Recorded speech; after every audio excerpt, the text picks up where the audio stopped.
Deus te abençoe, que Deus te guarde, que Deus te dê força, saúde, bom ânimo, que você jamais deixe a chama do Espírito Santo apagar dentro de você.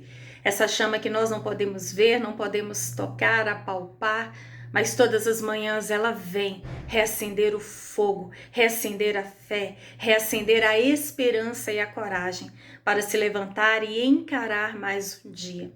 Quando nós nos levantamos pela manhã, ainda que cheios de planos, não temos a mínima ideia de como eles acontecerão e se acontecerão.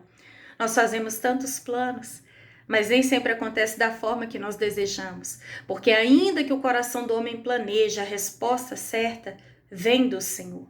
Deus sempre saberá o que é melhor para você, o que é melhor para mim. A própria palavra fala no livro de Isaías, um capítulo que eu amo e fala muito comigo, 55, de forma bem clara, que não é errado planejar, mas nós precisamos entender que o que Deus tem para nós é muito maior do que a nossa mente possa imaginar. Isaías 55, versículo 8. Porque os meus pensamentos não são os pensamentos de vocês, nem os seus caminhos são os meus caminhos, declara o Senhor. Assim como os céus são mais altos do que a terra, também os meus caminhos são mais altos que os seus caminhos, e os meus pensamentos mais altos do que os seus pensamentos.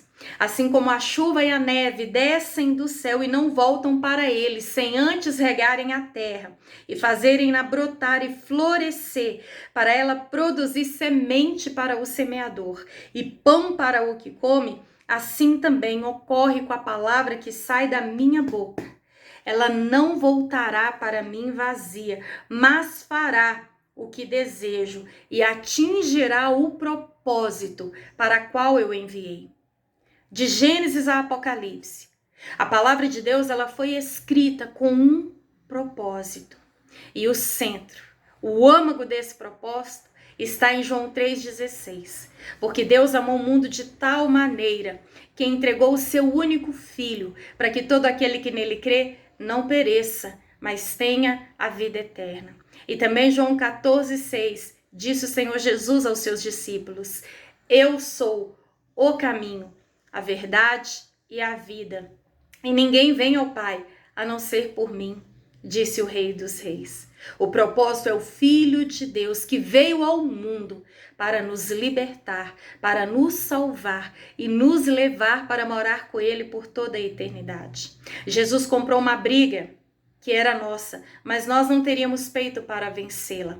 Ele comprou a salvação de nossas almas. Para isso se manifestou o Filho de Deus, para desfazer, para destruir, aniquilar o império das trevas, as obras do diabo. Na nossa força é impossível vencer batalhas espirituais. A nossa luta não é contra carne e sangue, mas contra principados, potestades, forças do mal que agem nas regiões celestiais. E só venceremos se tivermos em nós o Espírito Santo de Deus. Só venceremos se confessarmos Jesus Cristo como Senhor e Salvador de nossas almas. Só venceremos se a nossa fé estiver firmada e pautada na palavra de Deus. Tem muitas pessoas achando que vão vencer no grito, que vão vencer na marra, que vão vencer na ameaça, que vão vencer na força do nosso braço. Infelizmente estão perdendo tempo. Infelizmente estão gastando energia à toa. Vão ficar cansadas e morrer no campo de batalha. Aqui, segundo Paulo escreveu aos Coríntios, na sua segunda carta, capítulo 10, versículo 3.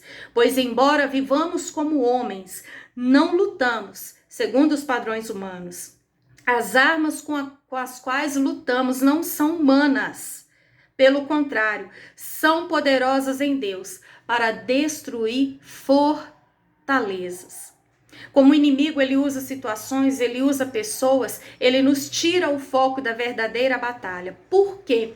Porque ele faz com que o irmão se levante contra o irmão, o pai se levante contra o filho, a mulher se levanta contra o marido se levanta contra a esposa.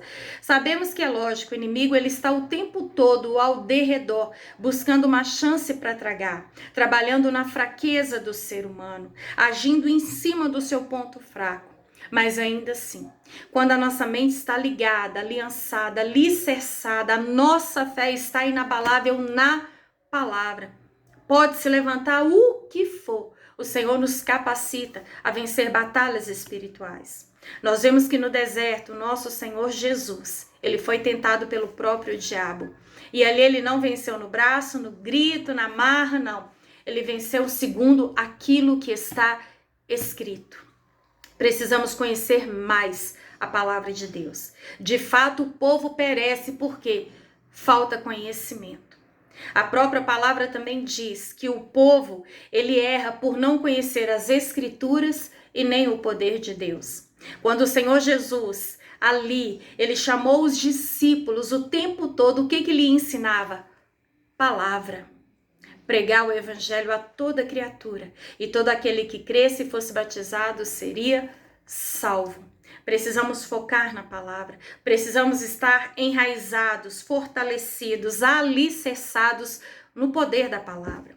Cada um de nós enfrenta grandes batalhas e todos os dias, um leão por dia, um gigante por dia, porque ele disse que teríamos aflições. Mas quando temos bom ânimo e focamos nele, o nosso vencedor, o Rei dos Reis, o Senhor dos Senhores, nele encontramos essa força que vem do poder do Espírito Santo para também guerrearmos e vencermos. Não adianta você querer vencer no seu trabalho na força do seu braço, romper no seu casamento na força do seu braço, tentar criar os seus filhos na força do seu braço, até mesmo os filhos. Provérbios 22:6. Ali, Salomão, ele nos deixou esse versículo inspirado por Deus sobre a responsabilidade de se ensinar a criança no caminho em que ela deve andar. E quando ela crescer, não se desviará dele. E que caminho é esse? O caminho reto, o caminho da justiça, o caminho que não ensina a roubar, não ensina a bater, não ensina a agredir, o caminho que, pelo contrário, ensina a perdoar, a amar, a caminhar junto, a estar unido, a estar focado, a estar em Cristo. O caminho que ensina a pagar o mal com o bem. O caminho que ensina a perdoar quantas vezes for preciso. O caminho que ensina a fazer a vontade do Criador. E não há nada melhor do que esse caminho. Não há nada mais precioso do que estar firmada e alicerçada nesse caminho que é Cristo. Precisamos cumprir os nossos deveres sociais? Com certeza. Contas em dia? Com certeza. Um nome limpo na praça? Com certeza.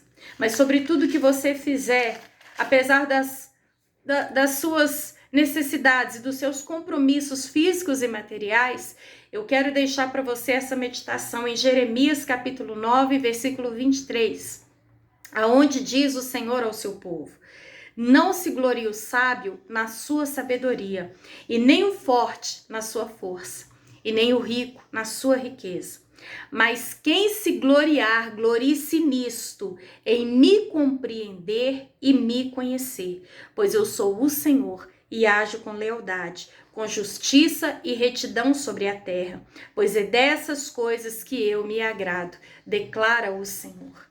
A pessoa se gloria na sua sabedoria, sendo que a sabedoria que ela tem vem de Deus. Se gloria na riqueza, sendo que nada ela trouxe a este mundo e dele nada levará. E Jesus nos ensina a juntar tesouros e riquezas no céu. A pessoa se gloria na sua própria força, mal sabendo ela que se bater uma dor, um vírus, uma bactéria, um fungo, um infarto fulminante, de repente toda a sua força vai para a sepultura. Nada trouxemos, nada levaremos. Que o seu foco esteja em Cristo. Prossiga para o alvo, rocha que não se abala, fonte de águas vivas, torre firmada em Cristo. A fé firmada em Cristo. A sua esperança focada em Cristo. Para que tudo vá bem, em tudo aquilo que você tem do lado de fora, primeiro, cuida do lado de dentro.